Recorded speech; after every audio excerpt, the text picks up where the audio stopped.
அனைவருக்கும் வணக்கம். நான் உங்கள் 5ஆம் தலைமுறை ஜோதிடர் ராம்குமார் ராஜேந்திரன். நாம் இன்னைக்கு பார்க்க போகிற தலைப்பு மேஷ ராசி அன்பர்களுக்கு உங்களுடைய ராசி நாதனான செவ்வாய் பகவானுடைய பெயர்ச்சி உங்களது ராசிக்கு 5ஆம் இடமான சிம்ம ராசியில் நடைபெறவிருக்குங்க.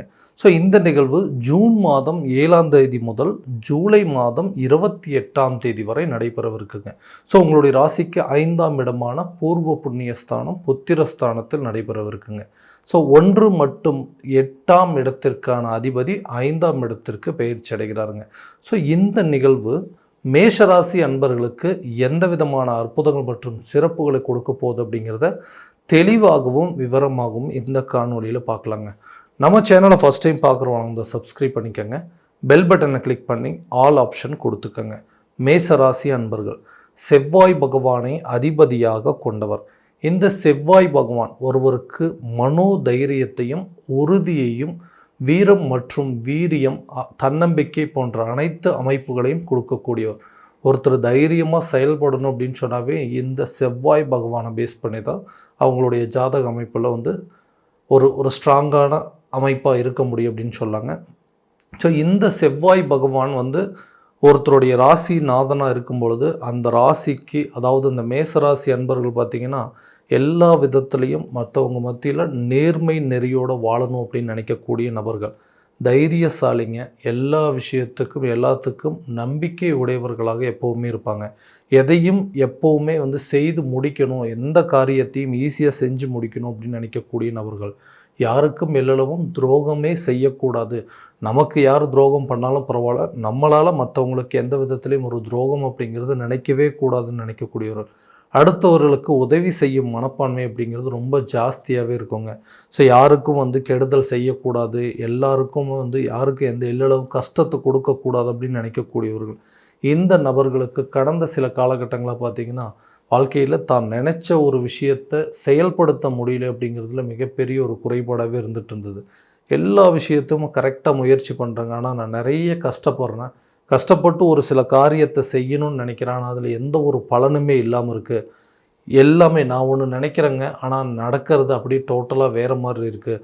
மன உளைச்சல், தேவையில்லாத சில சிக்கல்கள், பண நெருக்கடி, கடன் சம்மந்தப்பட்ட பிரச்சனைகள், இந்த மாதிரி நிறைய தீராத பிரச்சனைகளை சிக்கிட்டு தவிச்சிட்ருக்கேன். ஸோ எனக்கு இந்த வரக்கூடிய கிரக பயிற்சிகள் ஏதாவது ஒரு நல்ல மாற்றத்தை கொடுக்காதா, நான் இதுவரைக்கும் இழந்த தன்னம்பிக்கையை மீட்டு கொடுக்காதா, ஏதாவது ஒரு சில காரியங்களில் எடுக்கக்கூடிய முயற்சிகள் வெற்றி பெறாதுன்னு நினைக்கக்கூடியவங்களுக்கு கட்டாயமாக இதுவரைக்கும் 4ஆம் இடத்துல, அதாவது கடக ராசியில் நீச்சம் பெற்றிருந்த செவ்வாய் பகவான் உங்களுடைய ராசிக்கு 5ஆம் இடமான பூர்வ புண்ணியஸ்தானம் மற்றும் புத்திரஸ்தானத்திற்கு பெயர்ச்சி அடைய இருக்காருங்க.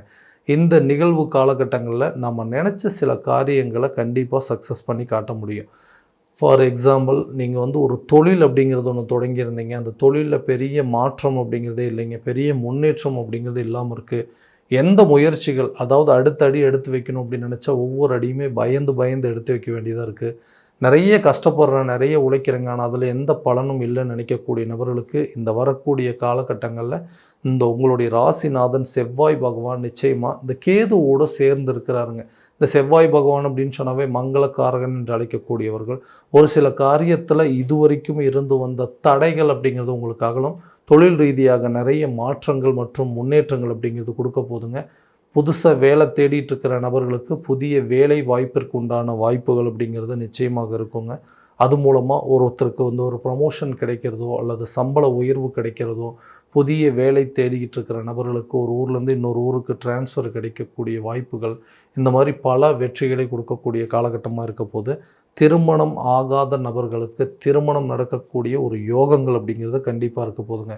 ரொம்ப வருஷமாக அலைன்ஸ் பார்த்துட்ருக்குங்க, எதுவும் மேரேஜ் சரியான விதத்தில் செட் ஆகலைன்னு சொல்கிறவங்களுக்கு கூட இந்த காலகட்டங்களில் திருமணம் சம்மந்தப்பட்ட தோஷங்கள் அப்படிங்கிறது விலகுங்க. திருமணம் கூடிய விரைவில் கை கொடுங்க. குழந்தை பாக்கியம் இல்லாத தம்பதியினருக்கு குழந்தை பாக்கியம் அப்படிங்கிறது நிச்சயமாக ஏற்படும். ஏன்னா இந்த பூர்வ புண்ணிய ஸ்தானம் என்று அழைக்கக்கூடிய இடம், அதே போல் புத்திரஸ்தானம் என்று அழைக்கக்கூடிய இடத்துல இந்த செவ்வாய் பகவானுடைய பெயர்ச்சி நடைபெறதுனால உங்களுடைய ராசிநாதன் உங்களுக்கு கட்டாயமாக கெடுதல் அப்படிங்கிறது கொடுக்க மாட்டாருங்க. எடுக்கக்கூடிய முயற்சிகள், மருத்துவம் ரீதியாக நீங்கள் எடுக்கக்கூடிய முயற்சிகள் கூட இந்த காலகட்டங்களில் நிச்சயமாக நல்ல ஒரு பலன் அப்படிங்கிறது கொடுக்குங்க. கணவன் மனைவிக்கிடையே இருக்கக்கூடிய கருத்து வேறுபாடுகள் அப்படிங்கிறது படிப்படியாக குறையும். எதுக்காக சண்டை போடுறோம், எதுக்காக ஆர்கியூமெண்ட் பண்ணிகிட்டே இருக்கோம் அப்படிங்கிறது தெரியாமல் ஹஸ்பண்ட் ஒய்ஃபுக்குள்ளே நிறைய பிரச்சனைகள் அப்படிங்கிறது ஓடிட்டுருக்கோங்க. ஒருத்தருக்கு ஒருத்தர் புரிஞ்சிக்காத நிலை அப்படிங்கிறதே இருக்குங்க. எங்களோட பிரச்சனையில் மற்றவங்களுடைய விஷயங்களை பேசுகிறதுனால தான் எங்கள் குடும்பத்தில் தேவையில்லாத சில குழப்பங்கள் அப்படிங்கிறது வருது. மற்றவங்களோட பேச்சை கேட்குறதுனால தான் எங்களுக்குள்ளே சண்டையே வருதுன்னு சொல்கிறவங்களுக்கு கூட இந்த காலகட்டங்களில் அதனுடைய புரிதல்கள் என்ன, எதனால் இந்த ஆர்கியூமெண்ட்ஸ் வருதுங்க, எதனால் தேவையில்லாத கருத்து வேறுபாடுகள் வருது அப்படிங்கிறத தெளிவாக தெரிஞ்சுக்கிட்டு அதற்குண்டானபடி உங்களோட வாழ்க்கையில் சில விஷயங்களை விட்டு கொடுத்து போகக்கூடிய தன்மை அப்படிங்கிறது இந்த காலகட்டங்களில் கண்டிப்பாக இருக்க போதுங்க. புதிய வீடு, வாகனம், வண்டி, வாகனங்கள், வீடு கட்டக்கூடிய யோகம் இல்லாமல் கட்டாயமாக இருக்க போகுது. தடைகளே கொடுத்துட்டு இருந்ததுங்க. நிதி நெருக்கடிகள் அப்படிங்கிறது இருக்குது. ஒரு வீடு கட்டுறதுக்காக எடுத்து வச்சுருந்த பணம் கூட தேவையில்லாத சில விஷயங்களால் செலவாயிருச்சு.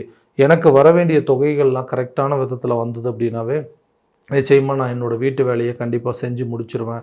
ஸோ இதனால் பண தட்டுப்பாடுகள்னால தான் என்னோடய வேலையே சரியாக நடக்க மாட்டேங்குதுங்க. வீடு வேலையெல்லாம் அப்படியே நிற்கிது. ஸோ அடுத்த அடி எடுத்து வைக்க முடியலன்னு யோசிக்கிறவங்களுக்கு கரெக்டான நேரத்தில் உங்களுடைய வர வேண்டிய தொகைகள் கண்டிப்பாக சேருங்க. இதனால் நின்று போனவங்க வேலையை கட்டாயம் செஞ்சு முடிப்பீங்க. புதிய வண்டி வாகனங்கள் வாங்குவதற்கான சில முயற்சிகள் இந்த நேரத்தில் கட்டாயமாக கை கொடுக்கும். நீண்ட நாட்களாக இருக்கக்கூடிய கடன் சம்பந்தப்பட்ட பிரச்சனைகள், கடன் அடைக்கிறதுக்கு நிறைய முயற்சிகள் பண்ணிகிட்ருக்கேங்க. எப்படியாவது இந்த கடனை நான் அடைக்கணும். ஸோ இந்த கடன் அடைச்சா மட்டும்தான் இருக்கக்கூடிய மீதி காலகட்டங்களில் நிம்மதியாக வாழ முடியும்னு நினைக்கக்கூடிய நபர்களுக்கு கூட இந்த காலகட்டங்களில் கேட்ட இடத்துல கேட்டபடி உங்களுக்கு உதவிகள் கிடைக்கக்கூடிய ஒரு சூழல் அப்படிங்கிறது நிச்சயமாக ஏற்பட போதுங்க. எல்லா விதத்துலேயுமே சில காரியங்கள் தைரியத்தோடையும் தன்னம்பிக்கையோடும் சில விஷயங்கள் நீங்கள் முடிவெடுப்பீங்க. அந்த விஷயங்கள் உங்களுக்கு 100% சக்ஸஸ் ஆகக்கூடிய ஒரு காலகட்டமாக இருக்க போதுங்க. ஆரோக்கியம் சார்ந்த விஷயத்தில் கொஞ்சம் கண்டிப்பாக கவனம் செலுத்தணும். ஏன்னா செவ்வாய் பகவான் கேதுவோட சேர்க்கை இருக்கிறதுனால உடல் ரீதியாக சில பாதிப்புகள் வருவதற்கான வாய்ப்பு இருக்குங்க. வயிறு சம்மந்தப்பட்ட பிரச்சனைகள், அதே போல் இந்த அல்சர் சம்மந்தப்பட்ட சில பாதிப்புகள் அப்படிங்கிறது, நுரையீரல் சம்மந்தப்பட்ட பிரச்சனைகள் போன்றவையெல்லாம் வரத்துக்கான சான்சஸ் நிறைய இருக்குங்க. ஸோ ஆரோக்கியத்தில் நல்ல ஒரு கவனம் அப்படிங்கிறது செலுத்துங்க. ஆரோக்கியமான உணவு பழக்க வழக்கங்கள் அப்படிங்கிறது இந்த காலகட்டங்களில் நிச்சயமாக தேவைப்படுதுங்க. அதே நேரத்தில் கல்வி சம்மந்தப்பட்ட அனுகூலங்கள் அப்படிங்கிறது நிச்சயமாக நல்ல ஒரு பலன் அப்படிங்கிறது கொடுக்கும். எதிர்பார்த்தபடி உங்களுடைய ரிசல்ட் அப்படிங்கிறது இருக்குங்க. அதே நேரத்தில் உங்களுடைய ஹையர் எஜுகேஷன் சம்மந்தப்பட்ட முயற்சிகள் கூட இந்த காலகட்டங்களில் ஒரு நல்ல பலன் அப்படிங்கிறது கொடுக்கும். ரொம்ப நாளாக ஒரு வெளியூரில் போய் படிக்கணும் அல்லது வெளிநாடு போய் முயற்சி பண்ணணும் அப்படின்னு நினைக்கிறவங்களுக்கு கூட இந்த காலகட்டங்களில் நீங்கள் நினச்சபடி உங்களுடைய கல்வி அப்படிங்கிறத அமைச்சிக்கக்கூடிய ஒரு காலகட்டமாக இருக்க போதுங்க. ஸோ இந்த ஆர்கியூமெண்ட் பண்ணக்கூடிய விஷயங்கள், கணவன் மனைவிக்கிடையே இருக்கக்கூடிய கருத்து வேறுபாடுகள் கூட தீரும். அதே நேரத்தில் பிரிந்த தம்பதியினர் கூட ஒன்று சேருவதற்கான சில காலகட்டங்கள் அப்படிங்கிறது நிச்சயமாக இருக்க போதுங்க. எதுக்காக பிரிஞ்சோம் அப்படின்னே தெரியலைங்க. ஸோ யாரோ ஒருத்தர் சில பேரோட பேச்சுகளை கேட்டு எங்கள் வீட்டில் தேவையில்லாத சில குழப்பங்கள் அப்படிங்கிறது ஏற்பட்டுருச்சு. மன உளைச்சல் அப்படிங்கிறது ரொம்ப ஜாஸ்தியாக இருக்குதுங்க. நான் ஆசைப்பட்ட மாதிரி என்னுடைய வாழ்க்கை அமையலை அப்படின்னாலும் அமைஞ்ச வாழ்க்கையை நான் ஆசைப்பட்ட மாதிரி ஏற்றுக்கணும் அப்படின்னு நினச்சேன். அதுலேயும் தேவையில்லாத சில குழப்பங்கள் அப்படிங்கிறது வந்துகிட்டே இருக்குது. நிம்மதி இல்லாத ஒரு வாழ்க்கையை வாழ்ந்துட்டுருக்குறேங்க.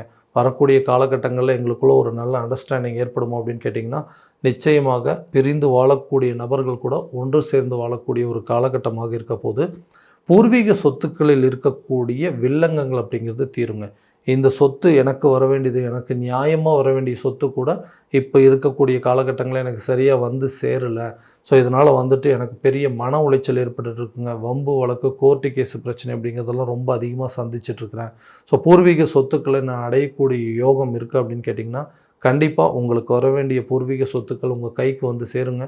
இது வரைக்கும் அதுக்கு உண்டான முயற்சிகள் எடுத்திருந்தீங்கன்னா கூட இந்த காலகட்டங்களில் அது ஆட்டோமேட்டிக்காகவே உங்கள் கைக்கு வர மாதிரி இருக்கும். ஸோ வம்பு வழக்கு, கோர்ட்டு கேஸு பிரச்சனைகள்லாம் உங்களுக்கு சாதகமாக நடக்கக்கூடிய ஒரு காலகட்டமாக இருக்க போதுங்க. ஸோ இது வரைக்கும் நம்ம பார்த்ததெல்லாம் கோச்சார ரீதியான பலன்கள் மட்டும்தாங்க. இந்த பலன்கள் அனைத்தும் உங்களுக்கு நடக்குமா அப்படின்னா, உங்களுடைய ஜனனகால ஜாதகத்தை முழுமையான விதத்தில் தெரிஞ்சுக்கிட்டு அதற்குண்டானபடி சில முயற்சிகள் எடுத்தீங்க அப்படின்னா, உங்களுடைய திசாபுத்திகள் எப்படி இருக்குது, கிரகநிலைகள் எப்படி இருக்குது அப்படிங்கிறதெல்லாம் முழுமையாக தெரிஞ்சுக்கிட்டு அதற்குண்டானபடி சில முயற்சிகள் எடுக்கும்போது இன்னும் அடிஷ்னலாக உங்களுக்கு ஒரு நல்ல பெனிஃபிட் அப்படிங்கிறது கிடைக்குங்க. ஸோ உங்களுடைய ஜாதகத்தை எங்கிட்ட பார்க்கணும் அப்படின்னு விருப்பப்பட்டீங்கன்னா, கீழே தெரிகிற நம்பருக்கு காண்டாக்ட் பண்ணி அப்பாயின்மெண்ட் ஃபிக்ஸ் பண்ணிக்கோங்க. அப்படி இல்லையா உங்களோட ஜாதகத்தை வாட்ஸ்அப் மூலமாக அனுப்பிச்சி வச்சிங்க அப்படின்னாலும் தெளிவான முறையில் கணிச்சு துல்லியமான பலன்கள் அப்படிங்கிறது உங்களுக்கு தெரியப்படுத்தப்படுங்க. மீண்டும் அடுத்த காணொளியில் உங்களை சந்திக்கும் வரை உங்களிடமிருந்து விடைபெறுவது உங்கள் ராம்குமார் ராஜேந்திரன். நன்றி.